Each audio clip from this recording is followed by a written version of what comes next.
MP board के class 9th के विद्यार्थियों, देखिए आज के इस वीडियो में मैं आपको 3 फरवरी के दिन आपका हिंदी का जो प्रश्न पत्र है उसके लिए एक पेपर में आपको सोल्व कराने जा रही हूँ। देखिए काफ़ी इम्पोर्टेंट क्वेश्चन आपको इस पेपर में देखने को मिलेंगे जिनसे काफ़ी अच्छे नंबर आप ला सकते हैं। ये पेपर आपका हिंदी मीडियम और इंग्लिश मीडियम दोनों क्लासों के लिए सेम रहेगा। तो चलिए बिना किसी डाउट के वीडियो को हम शुरू करते हैं।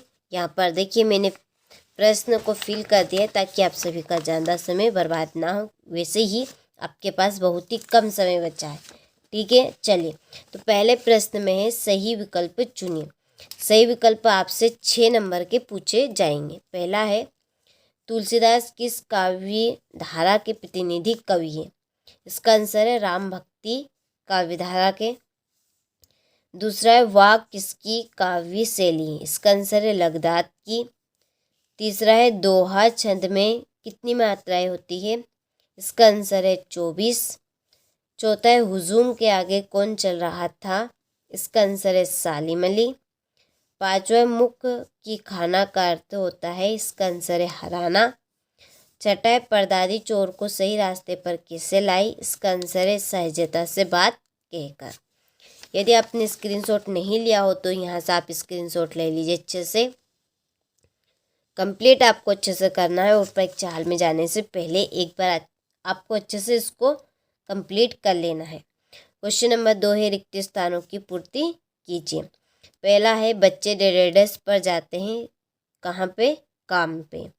दूसरा छंद के डेडेडस प्रकार होते हैं, तो छंद के देखिए आपके 2 प्रकार होते हैं। कौन कौन से? एक तो मात्रिक छंद और एक वर्णिक छंद। तीसरा है तूती बोलना का अर्थ डेडेडे से, इसका आंसर है थाक जमना। चौथा है मेरे नाना पक्के डेडेडेस माने जाते हैं, इसका आंसर है साहब। पांचवा है सालिम अली का यहाँ डेडेडेस पलियान है, इसका आंसर है आखिरी।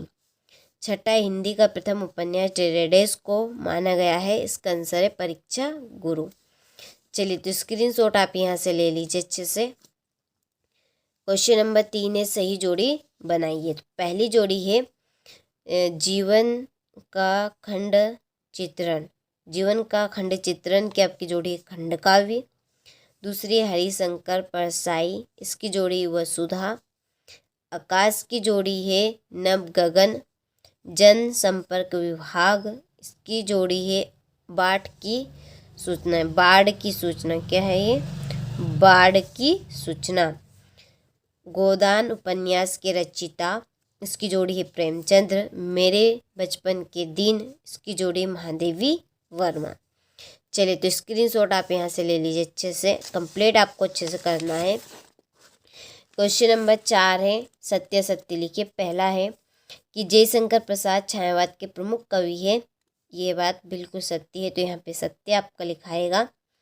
दूसरा है कि जहाँ नायक नायिका का विरह का वर्णन हो वहाँ संयोग श्रृंगार होता है, तो यहाँ असत्य है।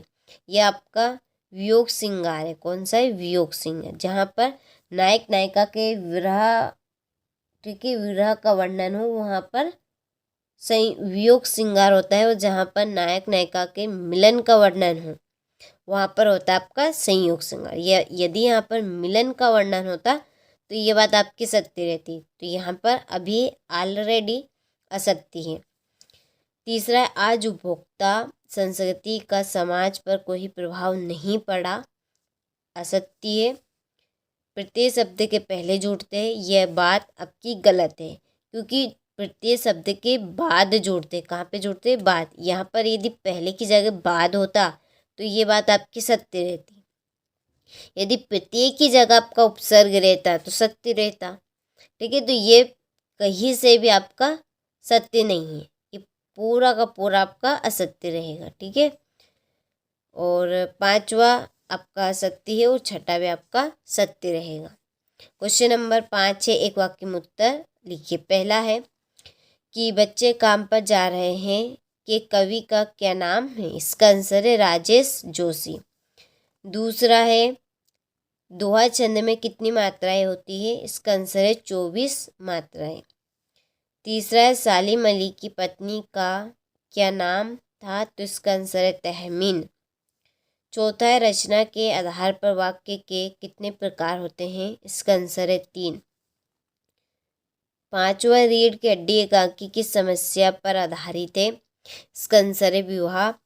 और छठा है कहानी के कितने तत्व माने गए हैं। तो इसका आंसर है आपका 6। चलिए तो यहाँ से आप स्क्रीनशॉट ले लीजिए अच्छे से। क्वेश्चन नंबर छठा है छायावादी काव्य की 2 विशेषताएं लिखिए। सातवें कवि यानी कि कबीरदास जी है कह रहे हैं ने सच्चे प्रेमी की क्या कसौटी बताई है। आठवां है किस शासन की तुलना तम के प्रभाव से की गई और क्यों। नौवां है बच्चों का काम पर जाना धरती के एक बड़े हादसे के समान क्यों है। प्रबंध काव्य की परिभाषा भेद सहित लिखने हैं। और 11वां उत्प्रेक्ष अलंकार की परिभाषा उदाहरण सहित लिखिए। देखिए यदि आप इन प्रश्नों के उत्तर आप लेना चाहते हैं तो देखिए हमारी एक एप्लीकेशन है, उसके ऊपर सारे जो प्रश्न पत्र है और आपकी वार्षिक परीक्षा से रिलेटिव जो भी प्रश्न है, इम्पोर्टेंट इन्फॉर्मेशन है, वो आपको सारी की सारी हमारी एप्लीकेशन पर मिलेगी। अब एप्लीकेशन आपको कहाँ पे मिलेगी, उसके लिए हमने आपको डिस्क्रिप्शन में नंबर दे रखे हैं, आप उन नंबर पे कॉल करिए, आपको जानकारी मिल जाएगी कहाँ से आपको कैसे एप्लीकेशन डाउनलोड करना है, कहाँ पर आपको इन प्रश्नों के आंसर मिलेंगे। ठीक है। और परीक्षा हाल में जाने से पहले एक बार आपको इस पेपर को अच्छे से कंप्लीट कर ज़रूर जाना है, क्योंकि 100% श्योर इसी पेपर में से आपके प्रश्न फंसेंगे। आप कोई से भी MP बोर्ड के जिले से, कोई से भी हो, कोई से ग्रामीण क्षेत्र से हो, 100% श्योर यही प्रश्न आएंगे। ठीक है। पेपर आपका भले ही अलग अलग हो सकता है, अलग अलग जिलों में, पर क्वेश्चन आपके यही आएंगे। ठीक है। चलिए तो स्क्रीनशॉट आप ले लीजिए अच्छे से, कंप्लीट आपको अच्छे से इन प्रश्नों को कवर करके जाना है, क्योंकि काफ़ी इम्पोर्टेंट क्वेश्चन है ये आपके लिए, ताकि आप सभी अच्छे नंबर ला सके। उसके लिए ही हम यहाँ पर पूरी तरह से मेहनत कर रहे हैं, ताकि इस बार आप 90 पार कर सके। ठीक है।